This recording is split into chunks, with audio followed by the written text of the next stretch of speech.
Yo guys, Invading Dragon Beast. Ka-invasion namin ngayon ulit yung Bards 3. So ngayon, kaalay na natin sila. Damage race na lang. Kung sinong malakas na damage. Daming malalakas sa mga Bards 3 eh. Nahirapan kami sa kanila nung kalaban pa namin sila. Kaya ngayon sumangga na kami. Eto, sa kanila nag-spawn yung Dragon Beast. Kaya naunahan din kami sa damage. Siyempre, nakapwesto na sila dyan. Kami, nag-TP pa kami sa sa server nila. Ayun, ang dami pa namang naka-legend sa mga Bards 3.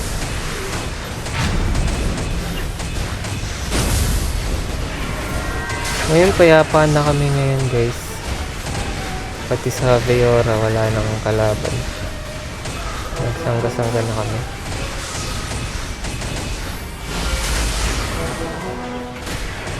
For 4 minutes lang namatay na siya.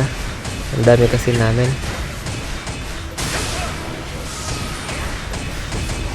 Pag wala kang dito, yung Arcane Shield, ang sakit niya. Kaya dapat meron kang kaparty. Less damage, guys.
Yun, di ba? Patay na.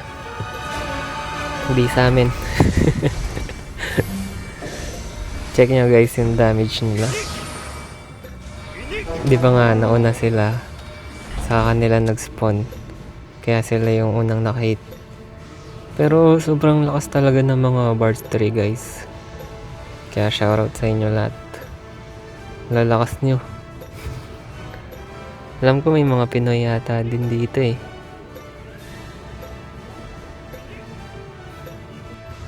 Yan lang, GG. Thank you guys.